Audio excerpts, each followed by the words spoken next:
Seguimos en Noticias 3.0. Le quiero presentar al invitado de hoy, que es hemos tenido en el programa muchos economistas, algunos de ellos que actúan y se presentan muchas veces en programas periodísticos, pero hoy les quiero presentar a un periodista económico con todas las letras, Alfredo Zayat. Bienvenido, Alfredo.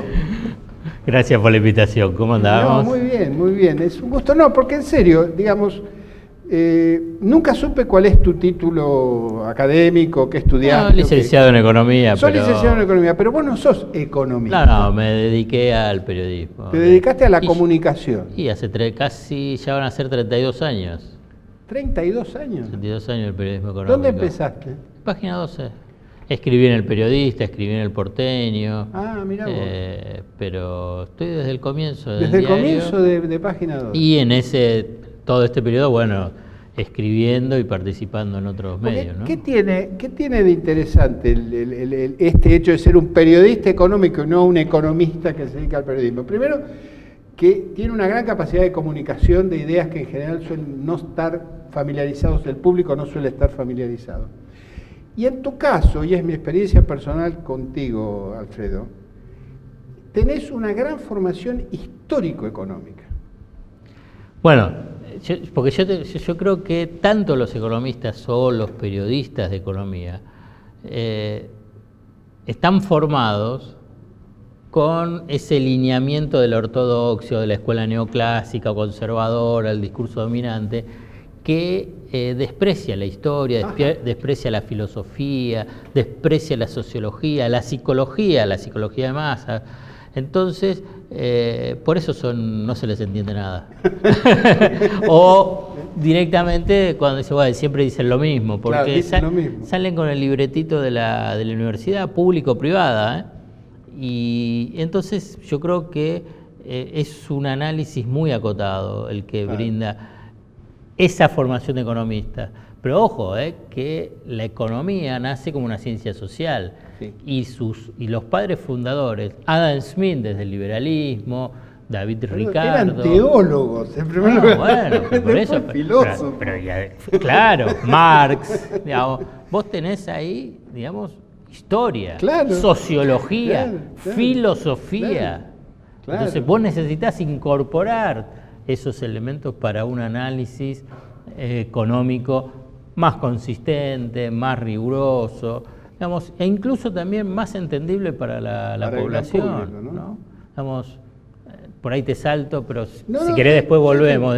Si uno quiere analizar la situación económica hoy de Argentina, y no es el déficit fiscal, digamos, si a ver este puntito más, puntito menos, digamos, ¿cómo podés entenderlo? Digamos, ¿cómo puede entender la sociedad, la gente que nos está escuchando, viendo? Decir, bueno, ¿pero qué es lo que nos está pasando? Entonces, yo lo invito en los análisis, bueno, pensemos la historia argentina y la historia económica argentina, no de los 200 años, sino fíjate las crisis pasadas, Rodrigazo, la tablita cambiaria, la hiperinflación, el tequila, el 2001, y te la hago rápido. Entonces, cuando vos estudiás eso y empezás a tener esos canales comunicantes, podés entender mejor esto. Claro. Podés entender mejor qué es el FMI.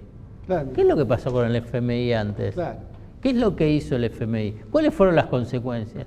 ¿Qué pasa cuando...? Sí, si no, siempre se empieza de nuevo, se empieza de cero. Claro. Bueno, ¿qué pasa? Porque es interesantísimo lo que decís, porque cuando vos traes el tema de la historia, porque el análisis económico es ahistórico, no existe. Claro. Entonces decís, pero por ejemplo este juego de la tasa y el dólar. Sí. Yo cuando digo, pero esto es más viejo, esto ya pasó. Digamos, entonces no es que yo diga, mirá, esto termina mal. Ah, sos un agorero, te dirían los oficialistas.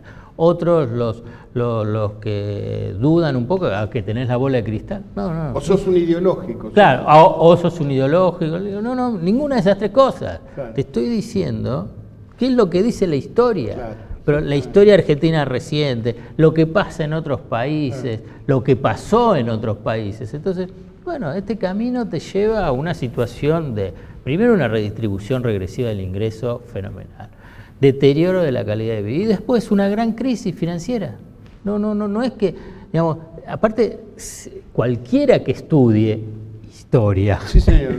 Y economía sabe qué es lo que pasa. Y el tema, para cerrar esto, el tema de la historia económica en la Argentina es particularmente un tema que no tiene muchos adeptos, pero que tiene una importancia central. Obvio, central.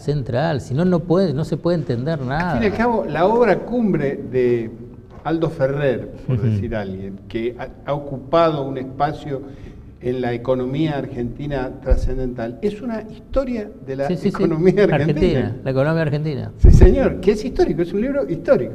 Es que la verdad, yo creo que ese es entre comillas, el gran triunfo del discurso y del pensamiento conservador, es tratar de anular todo ese tipo de análisis.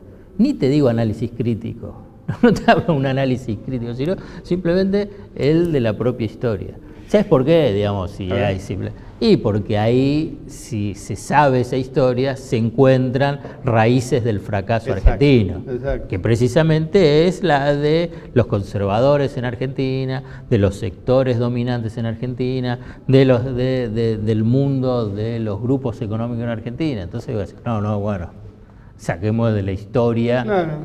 Y cada día se descubre el sol. Es decir, sale una cosa redonda, amarilla, que se llama sol. Y al día siguiente no es el mismo sol de ayer, es otro sol. Empezamos de nuevo. Exactamente. Bueno, por eso se puede entender el Sturzenegger en el Banco Central, por eso se puede entender que los Melconian, los Prat Guy, los Duhovnes, que serían los herederos de los Cavallo, y para más atrás los nietos de los Krieger-Bacena, de los Alzogaray, digamos. Claro. Entonces, y Martínez II, por eso, porque si no, si aparece la historia, estos personajes no podrían estar. Macri, digamos, es una cosa notable que Macri, digamos, ese apellido Macri no haya generado un repudio generalizado, ya no siendo presidente. Precisamente como no estuvo la historia, no está la historia presente, bueno, ¿qué es el Grupo Macri? El Grupo Macri, digamos, desde la dictadura militar hasta la fecha, digamos, construido en base al contrabando, a la corrupción, a los negociados. Y a la nacionalización de la deuda privada. La patria contratista, ¿entendés? Que ha, digamos, esquilmado recursos públicos y la situación económica argentina. ¿Y en qué momento de esa historia estamos hoy, Alfredo? Hay un elemento adicional siempre que incorporo los análisis económicos locales, es la situación internacional. Vamos, entonces para pensar qué es lo que pasa en Argentina y cómo se tiene que ver, analizar el actual proceso y la actual dinámica económica y política y social, y la situación internacional para los proyectos, vamos a ponerle este nombre bien genérico, populares, pensando en el bienestar general, y es bastante compleja. Tenés una región que ha sido captada por los sectores de derecha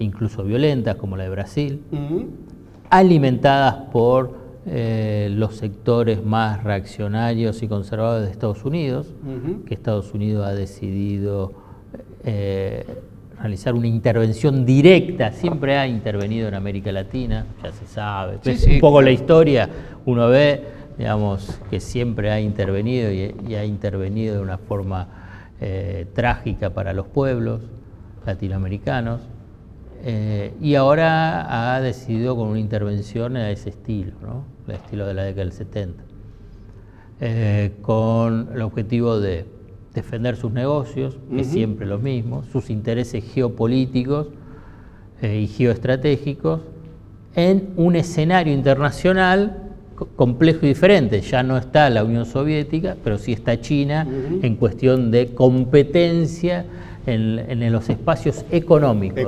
En esta instancia son espacios económicos, no como era antes en esa disputa sobre la hegemonía mundial, Estados Unidos, Unión Soviética. Muy impregnado de ideologismo en aquella época. Exactamente. Hoy es sobre el tema económico. y eso es un factor clave. Pero además lo que estoy diciendo no es simplemente por análisis, porque se me ocurre, lo dicen los propios documentos y principales dirigentes estadounidenses, digamos. Y entonces en esa disputa hay un avance feroz, violento, sobre los dirigentes que representan intereses populares. Claro. Lula en Brasil, Cristina Fernández de Kirchner en Argentina, Rafael Correa en Ecuador, Maduro y el proceso bolivariano en Venezuela. Entonces, el contexto internacional es adverso. Es muy adverso. Te voy a dejar una pregunta, vamos a ir a un corte ahora, pero te voy a dejar una pregunta vinculada a esto. ¿La economía mundial está pasando por un momento de recesión o por un momento de crecimiento? Me contestás en el próximo bloque. Ya venimos en Noticias 3.0.